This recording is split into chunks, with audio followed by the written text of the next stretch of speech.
E aí pessoal, meu nome é Gustavo, eu sou estudante de Engenharia Elétrica da UFJF e hoje vim falar um pouco sobre associação entre quadripolos.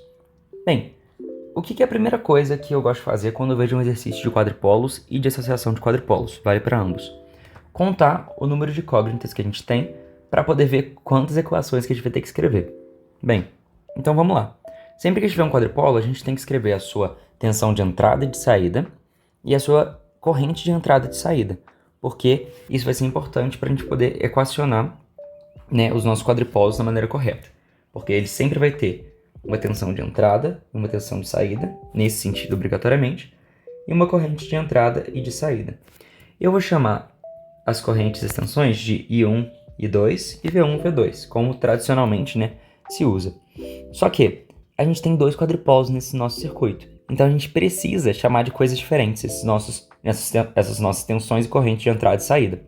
Então, vamos chamar esse cara aqui de VA, esse cara aqui de IA, e depois a gente vai ter um IB, e a gente vai ter um VB, né? No caso, o VB ele vai ser igual a esse V0, que é o que a gente quer encontrar no nosso exercício, né? Qual que é o valor de V0? Ok. Então, a gente tem aí muitas incógnitas no nosso sistema, a gente tem 8 incógnitas, né? E, por enquanto, a gente teria 4 equações, vamos dizer assim, que são as equações dos quadripolos, né? 2 para cada um. Só que, o que a gente pode fazer nesse nosso circuito? Tem duas coisas para a gente fazer para poder diminuir o número de incógnita ou aumentar o número de equações, né? Dependendo do ponto de vista. A gente pode associar esses caras aqui, né? Que vem aí o nome associação de quadripolos, é falar o que eles têm em comum um com o outro. E a gente pode montar as equações dessa partezinha e dessa partezinha do circuito, né? Que é o que a gente conhece. São essas resistências e fonte aí que a gente conhece. Bem, vamos começar então montando as equações adicionais, né? Vou chamá-las assim. Equações adicionais, que são essas partes do circuito, né? Aqui desse lado a gente vai ter o V1, que vai estar conectado com essa nossa resistência e essa nossa fontezinha. E por eles passa a nossa I1, né? E aqui tem 10 ohms, e aqui a gente vai ter 30 milivolts, né? Que é 30 vezes 10 a menos 3 volts. E o que a gente vai fazer aqui? Montar a equação. A gente sabe que como a corrente está para cá, a tensão está para cá, e aqui a gente tem a tensão subindo. Então a gente vai ter aqui 30 milivolts, né? Ou seja, 30 vezes 10 a menos 3 volts, vai ser igual à soma das outras duas. Então vai ser V1 mais 10 ohms vezes I1. Ok? Nossa primeira equação adicional. E depois a gente vai ter a nossa segunda equação adicional, né? Eu vou colocar aqui, ó, 1 e 2, para poder organizar melhor. A nossa segunda equação adicional vai ser ligada a esse outro lado aqui do circuito que a gente conhece, né? A gente tem aqui o VB subindo, e ele vai estar ligado aqui, né, nessa nossa parte do circuito, que tem o 15 kΩ, e tem o nosso IB passando para cá. Se o IB está passando de baixo para cima aqui na nossa resistência, então a tensão dele tá... a tensão vai estar de cima para baixo, né? E aí a soma das duas tensões vai ser igual a zero. Então VB mais 15.000, né, que é 15 vezes 10 a menos 3, IB tem que ser igual a zero. Ok, temos essas informações importantes aqui do nosso circuito. E agora, o que a gente vai querer achar, né? A gente vai querer fazer essa associação dos quadripolos mesmo, né? A gente vai ter a associação dos quadripolos. O que isso quer dizer? Quer dizer que a gente vai pegar as informações que a gente tem e ver o que tem em comum entre elas. A gente pode ver nesse meio aqui que a gente vai ter tensões iguais, porque V2 e VA estão aqui, ó, nessa ponta equipotencial e nesse daqui, né? Nesses dois fios, nessas duas linhas, enfim. E o IA e o I2 vão ser iguais em módulo, porém eles estão em sentidos contrários. Então, IA vai ser menos I2, ou enfim, né? I2 igual a menos IA. Então a gente monta essas duas equaçõezinhas também. I2 vai ser igual a menos IA e V2 é igual a VA. Ok, já aumentamos o nosso número de equações, ou seja, agora a gente tem duas equações de cada quadripolo e a gente vai ter também as duas equações adicionais e essas duas equações aqui que vieram da associação dos quadripolos, né? A gente sabe que I2 mais IA vai ser igual a zero, a gente sabe que V2 menos VA vai ser igual a zero também. Ok, temos já bastante informação aqui, né, acumulada. O que a gente pode fazer agora? Montar um mega sistema 8x8 para poder resolver isso, ou a gente pode também ir substituindo, né? Eu vou montar essa mega matriz, que eu acho que ela vai mostrar bem a quantidade de informação que a gente tem que condensar em um exercício de quadripolos. Mas seria interessante substituir algumas equações mais simples, como por exemplo, essas equações adicionais e essa equação de associação dos quadripolos dentro das equações de quadripolo. Bem, vamos escrever os quadripolos agora, né? A gente tem o quadripolo Z e o quadripolo Y. O que são eles, né? A gente tem o quadripolo, que é o parâmetro impedância, né? E a admitância. E o que eles querem dizer? Para a gente gravar qual é a relação desse quadripolo, a gente pode lembrar do V, que vai ser igual a impedância vezes a corrente. E nesse caso aqui, a gente sabe que a admitância ela é o contrário da impedância. Então a gente tem que a corrente, que vai ser igual a admitância vezes a tensão. Ok. Temos então as equações e agora é montar as matrizes, né? A gente tem aqui todas as informações necessárias para poder montar isso. Eu vou até chegar elas para cá para facilitar a nossa vida um pouco. Então a gente vai ter os Ezinhos aqui da matriz e os Yzinhos aqui da outra matriz, né? Então, outra coisa importante de se atentar é que uns tem quiloohms, outros não tem aqui, e esses daqui são todos micro, né? Sims. Então, vamos lá. A nossa primeira matriz vai ser o Z aqui, que vai ter 35 sobre 3. A gente tem menos 100 sobre 3. Depois a gente vai ter 4.000 sobre 3, porque é quilo, né? E a gente vai ter 10.000 sobre 3. Então, montando aqui as nossas incógnitas, a gente vai ter, voltando lá no quadripolo, a gente consegue ver que a gente tem as tensões dele, né? E as correntes dele. Então, vai ser o I1 e o I2, que foi o que a gente chamou lá. E vai ser o V1 e o V2.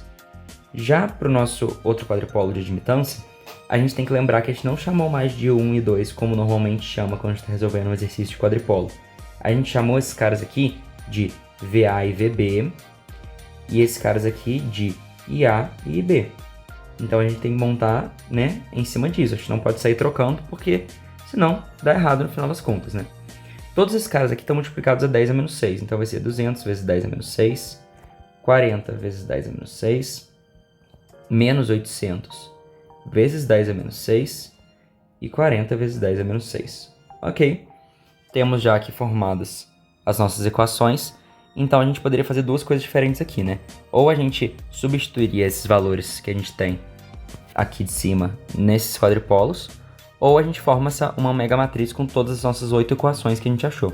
Vamos formar uma matriz que eu acho que vai ser um pouco melhor de visualizar todas as informações juntas, né? Resolver essa matriz na mão não vale a pena, porque para resolver a matriz na mão tem que ficar reescrevendo. Mas vale a pena se você pode usar uma calculadora, ou MATLAB, ou Python, enfim, qualquer software que te ajude a resolver uma matriz, né? Então, te induz menos ao erro. O que essa matriz grande vai conter? Essa matriz 8x8, vou desenhar assim, mas talvez tenha que aumentar depois. Ela vai ter 8 incógnitas, que vão ser V1, V2, I1, I2, VA, VB, IA e IB. Ok?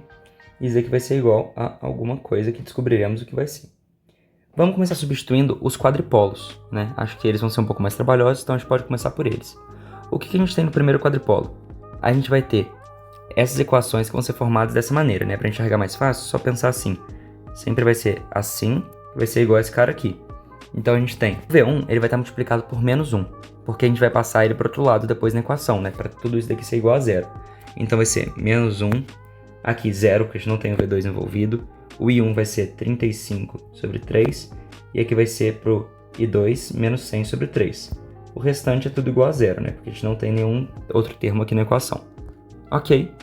A segunda equação que a gente vai ter vai ser essa daqui. A gente tem esses caras aqui, que multiplicam aqui, que vai ser igual a esse cara aqui. Pro V2 é a mesma coisa que o V1 na primeira. Vai ser multiplicado por menos 1, que vai estar passando pro outro lado. Aqui é zero porque não envolve. E depois a gente tem 4.000 sobre 3 e 10.000 sobre 3. Restante tudo zero. Ok, temos a nossa segunda equação posta. Vamos para o outro quadripolo, né? Aqui a gente vai ter o mesmo esqueminha.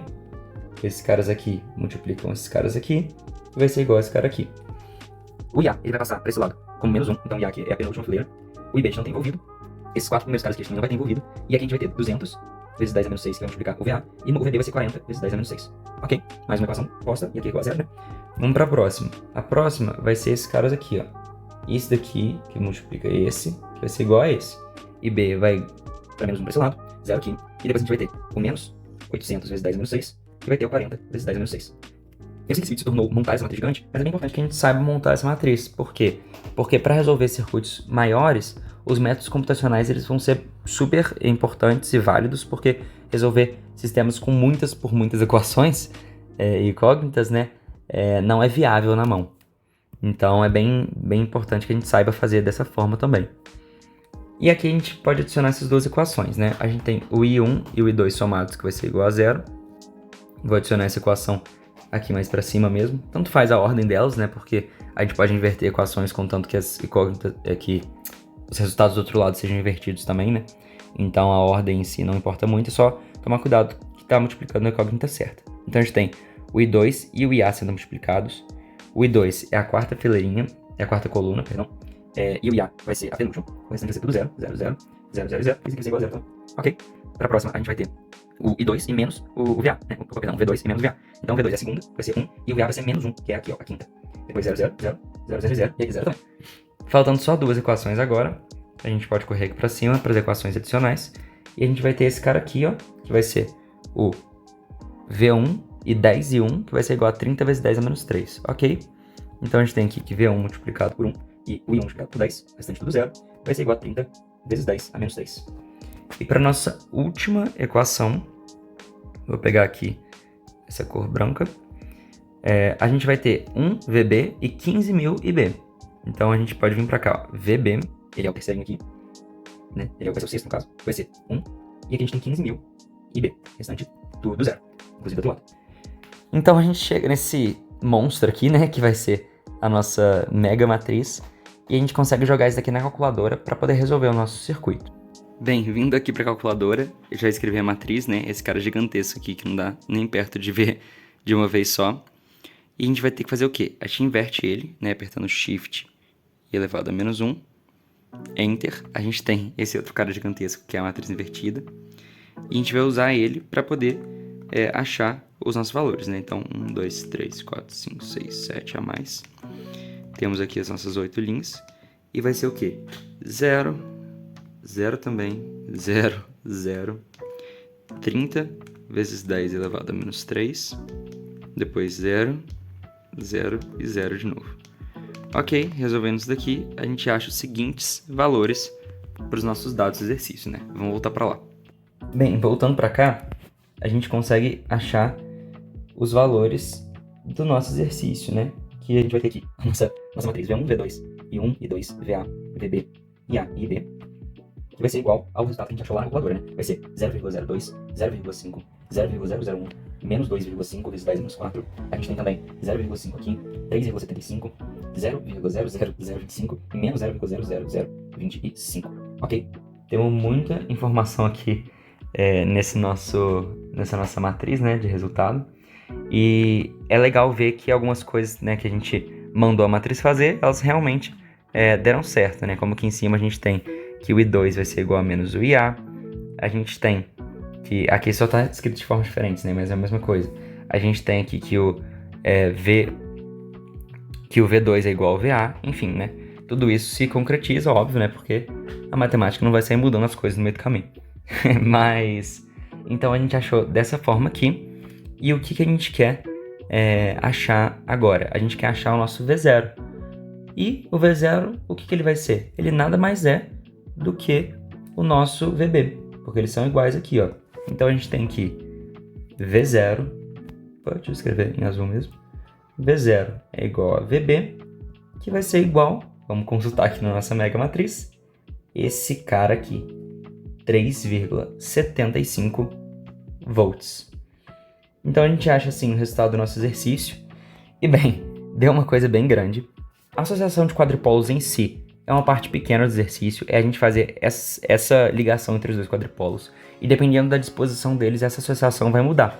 Ela pode ser de correntes iguais, pode ser de tensões iguais, a gente pode ter uma soma de correntes ou uma soma de tensões, enfim. Vai depender do que a gente tem aqui de quadripolo, de tipo de quadripolo, né? E e de disposição deles, né?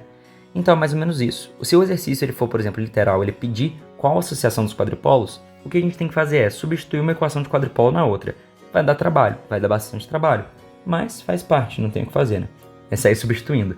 Aqui a gente tem essa vantagem de poder usar o recurso da calculadora, o que muitas vezes a gente vai poder fazer na nossa vida, e até em prova mesmo, eu pude fazer provas com ele, né, com a calculadora. Não sei se todo mundo vai poder ter esse mesmo privilégio, vamos dizer assim. Mas é bem interessante também ver quanta informação com esse exercício de quadripolo, assim, relativamente, vamos dizer, simples. Não simples porque não é um exercício simples, mas que ele não é um exercício muito grande, né, vamos dizer assim, não tem um enunciado de 25 linhas. Quanta informação que ele não consegue trazer pra gente e como que a gente faz pra condensar isso. Porque a gente poderia sim sair substituindo essas mais simples, essas equações mais simples aqui do meio, nas equações dos quadripolos. Só daria um pouco mais de trabalho e a gente estaria mais suscetível a erro, né? Esse que é um dos maiores problemas em exercício de quadripolos. É começar a errar em cascata as coisas. Por quê? Porque se a gente erra uma coisinha boba no início, já erra muita coisa no final, né? Se a gente substituir uma equação, fazer uma multiplicaçãozinha errada, tudo isso acaba com o nosso exercício no final. Mas enfim, era basicamente isso que eu tinha para falar sobre os quadripolos e a sua associação. Eu acho um exercício legal de fazer. Eu acho muito satisfatório chegar no final e achar um 3,75 de resultado para tudo isso daqui que a gente fez até agora. Mas é isso. Espero que tenha gostado. Espero que tenha ajudado alguém a entender um pouco melhor como que você associa dois quadripolos. Se puderem deixar seu like, compartilhar o vídeo, se inscrever no canal, agradeço muito. Valeu, até a próxima!